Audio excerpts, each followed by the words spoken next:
Welcome to Search for Signs. My name is Gary Willing.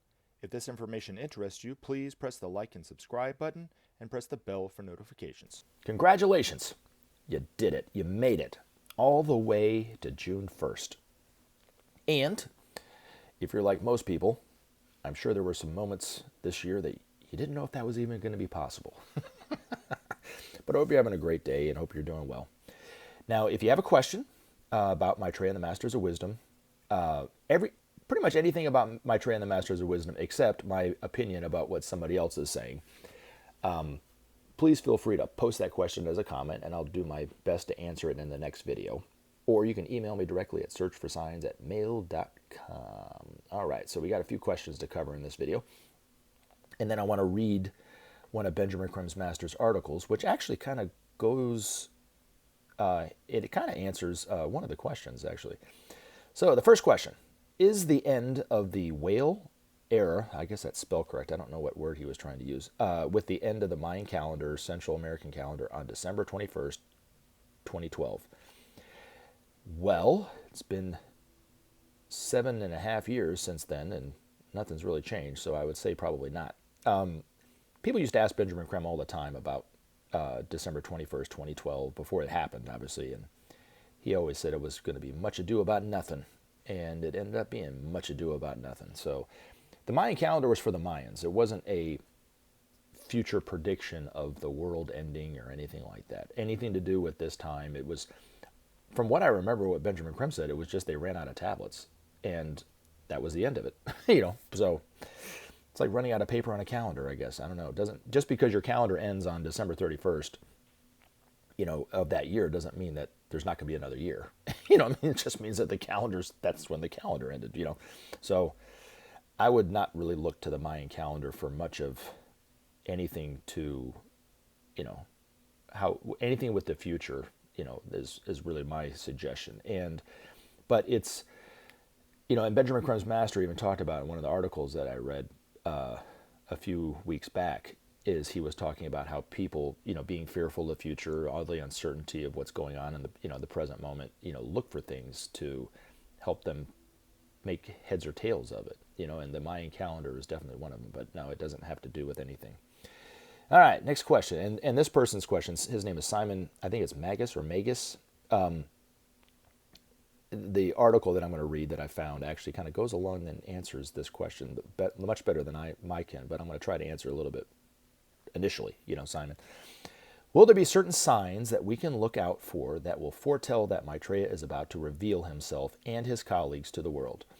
And then the next question, is there any way of contacting him, like on the astral levels, in dreams, etc.? So the first question, will there be certain signs? Well, there was, not that he revealed himself, but that he took his first interview, and that was the star of Maitreya, which were spaceships. It wasn't a star. It was 4 huge spaceships about the size of 4 or 5 football fields. And it was the same kind of ship that was in the sky leading the wise men to Bethlehem to find Jesus when he was born. So anyway, but in terms of signs before he's going to reveal himself, one of Benjamin Creme's jobs, and the group around Benjamin Creme, and I'm including myself in that, one of the functions of that group was to make known the presence of Maitreya. I mean, that is the purpose of the group. But one of the reasons for that was so that Maitreya can enter a person's life without infringing on their free will, because then they know about Maitreya. They maybe seen a picture or heard a little bit about him, don't know much about it, but you could see him on TV without him infringing on your free will. You might be able to see him in person or something if he wanted to, meet you for whatever reason, like he's done with me for some of my Maitreya experiences, without infringing on your free will, that kind of thing. The other thing is, so that you'll kind of know some of the stages of Maitreya's emergence, because he's not just going to come out and go, ta-da, you know what I'm saying? So for the last 10 years, he's been, being interviewed on TV, but not being interviewed as anybody special, just as an ordinary person, okay?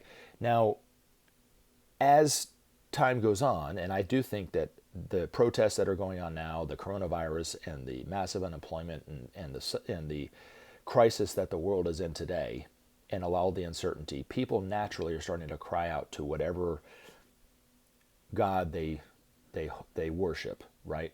Now the masters and Maitreya hear that call. You know, they Maitreya, within the heart of Maitreya is all the suffering in the world, but also all the joy. But he knows how people are suffering better than anybody, any one of us could possibly imagine. So it's a call, and it's calling him out. You know, basically more and more and more. And the last few months that we've all been going through is accelerating that process. Now, Maitreya will eventually start to speak more and more direct on TV, and people will start to wonder if that is Maitreya. But he's still not going to answer yes or no. He's just going to be who he is, using the pseudonym that he's using. But eventually, and this is where I'm getting to answer your question, Simon, is eventually humanity, we will demand from our media, all the media outlets, the BBC, CNN, and whatever media outlets are around the world, we will demand that he speak directly to humanity. So one of the purposes of the group and Benjamin Creme and the group around Benjamin Creme, and like I said, I'm including myself in this, is so that when you see humanity, all of us demand whatever name he's using, Maitreya, but to speak before humanity, to speak on the news, or speak, give a press conference or whatever, then you'll know, because that will be basically, we will all, that know all this know this information on whatever level we know it, should have a pretty good idea that he's about to reveal himself. And then when he comes out on TV and he doesn't say a word, but we can hear what he's saying in his head, he will be telling us at that time that he is Maitreya. He is the one awaited by all the world's religions. He is, and however he says it. But the main meat and potatoes of what he's going to be telling humanity is showing us where we came from, the spiritual heights that humanity was at, to the fall, the depths that we've fallen to, where we can destroy ourselves at any moment, but also the way out, by just sharing the world's resources, by working together. And we will all have a very clear understanding and the importance of sharing the world's resources. Right now, it's just kind of a general concept for people, but when we see it the way that he sees it, and he shows us telepathically and speaks to us telepathically in our own language, we will know that, yeah, that's the only way we're going to survive. Then the whole thing will kick off. So then you'll know. Then after that, he will start to introduce his masters to us one by one, and they'll take their places up in the world, like the Master Jesus, the Master who was Paul, the Master who was Peter, John, those kind of things, the Master who was Saint Germain, and all that kind of stuff. Hope that helps. All right. And then is there any way of contacting him, like on the astral levels and dreams, etc.? The best way is to go to Share International's website, and they have a whole page dedicated to the Hand of Maitreya. There is a way to download a picture of the Hand of Maitreya. And if you look at that photo, according to Maitreya himself, that is the closest he can get to any one of us until he's out known openly for who he is in the world. So if you want to ask his help for something, if you want to ask, for a healing or whatever it is, that's the best way to do it. Now, none of these masters work on the astral emotional level. There's too much distortion and garbage on that level. There's only one time that a master apparently had worked through the astral levels to get a teaching out to humanity, and that was the Master Jesus worked through a medium that one time, and that one time only, to help write the Course of Miracles. So there's a lot of it's a very high emotional kind of teaching, but there was a purpose behind it from the master's point of view, but it wasn't at the same quality as, let's say, the information that Alice Bailey wrote down, that one of the masters, the Master Djwal Khul, wrote telepathically through her. So just different quality, but it served a purpose, and that's the reason why the Master Jesus did it. But no, any way of contacting them through the emotional levels would not be the masters themselves. It would be a facsimile of one of these masters, which wouldn't be the real thing or the same thing. All right, but anyway, and the other thing too is like disciples like Alice Bailey, like Mozart, Rembrandt, Shakespeare, Benjamin Creme himself, they all worked on the higher mental levels, and that's where these masters, that's the way these masters communicate. So the disciple would have to raise their attention and keep it at a very, very high level. That's why it took Benjamin Creme years and training from his master to get to the point where he could do that with ease. It's not something that we can just fall out of bed and do, But anyway, hope that helps. Next question: are there dangers in astral projection? There's always dangers in astral projection because there's a lot of illusion and glamour in the astral planes, and humanity in itself does not have the restraint or the detachment to know the difference and the discernment to know the difference between the real and the unreal. When somebody like Jesus, when he was Jesus in Palestine, he traveled out of body, but it wasn't astral projection. It was the etheric. He was on the etheric planes, and he went from one point of the planet to the other and so forth. He wasn't using the astral planes in that way. So I hope that helps. All right, next question from Peter Miller. Does Maitreya stand against communism? You're going to find that none of these masters really are, quote unquote, against anything. They're much more inclusive than that. And even, like for instance, if Maitreya was against anything, a couple things. It would be the use of the way that we're using nuclear power today, and secondly would be hunger. But even then, let's use nuclear power, right? And as dangerous it is and as harmful as it's been for humanity, he would find a way to have a more of an inclusive tone to it than just, I'm against that. You know what I'm saying? The Bible says about it, it's against it, that kind of thing. I mean, he wouldn't have that kind of talk to him, I'm sure. But communism, capitalism, socialism, even fascism are all divine at the highest levels. It's just the way that humanity's used and misused those those concepts.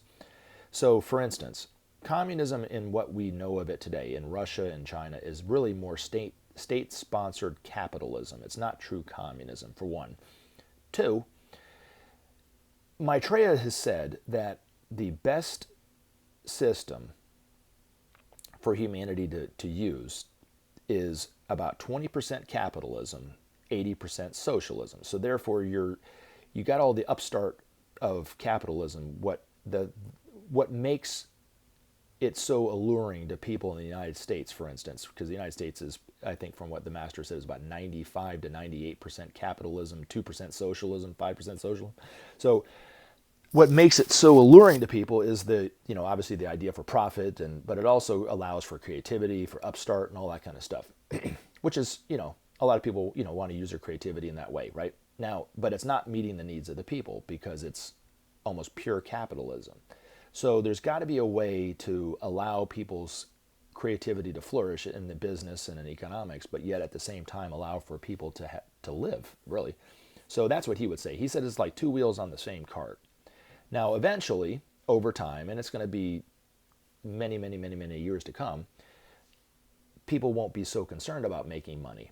So then eventually money will die out and we'll just be living as one family on the planet. But initially, that's not going to be over the next few months. That's going to be a long-term plan.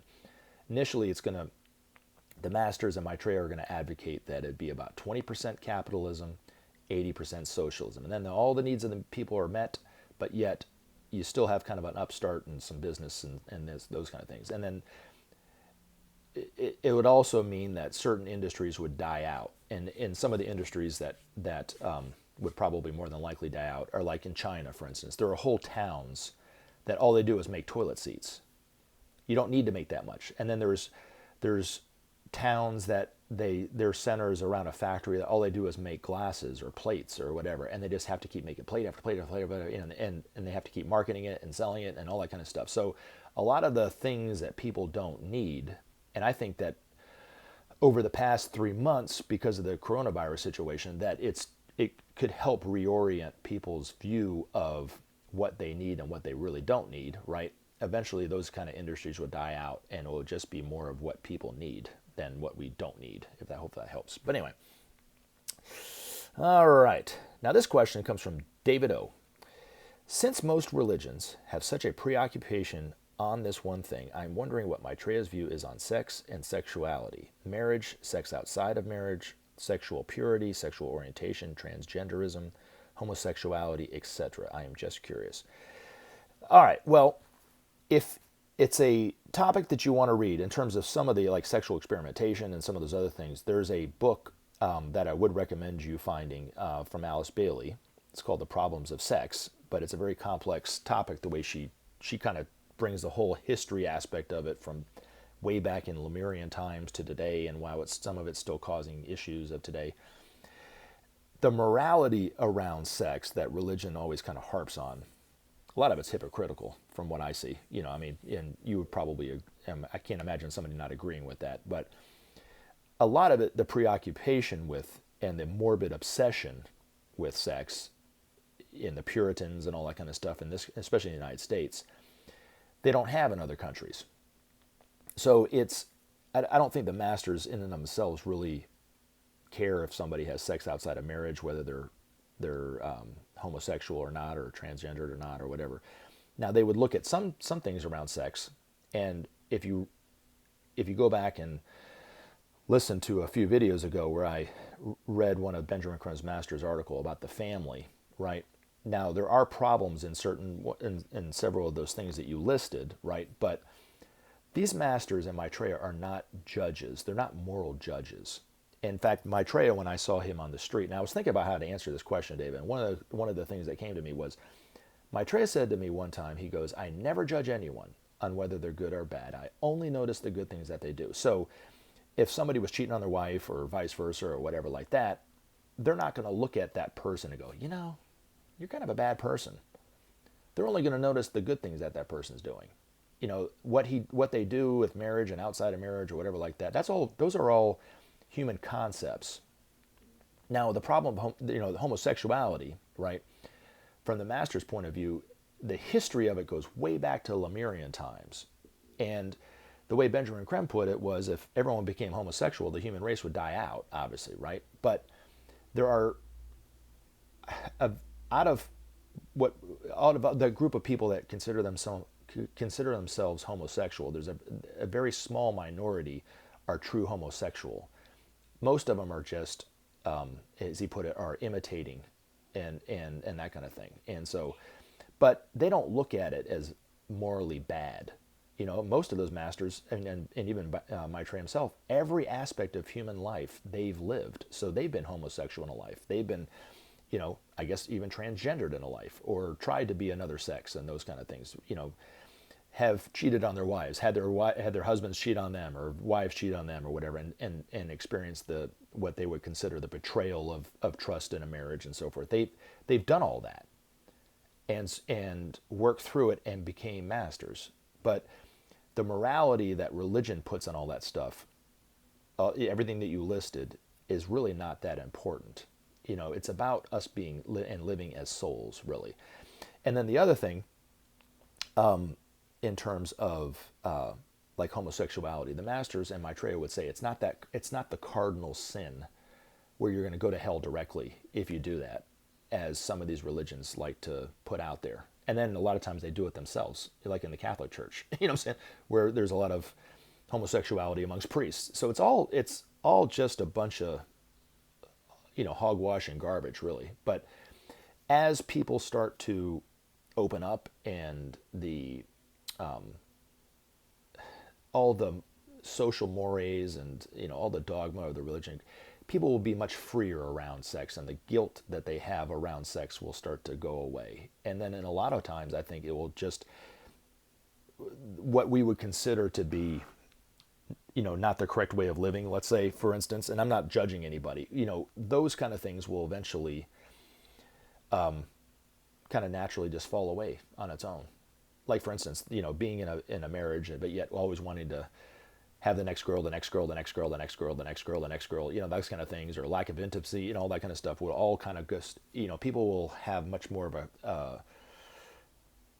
a correct view toward themselves and one another, and therefore will live truer to the way that they should live. You know what I mean? But like I said, all those things that you listed are all really just frameworks of mankind, and these masters, you know, it's just is what it is. That's the way they look at it. And a lot of very advanced disciples like John F. Kennedy, cheated on his wife all the time.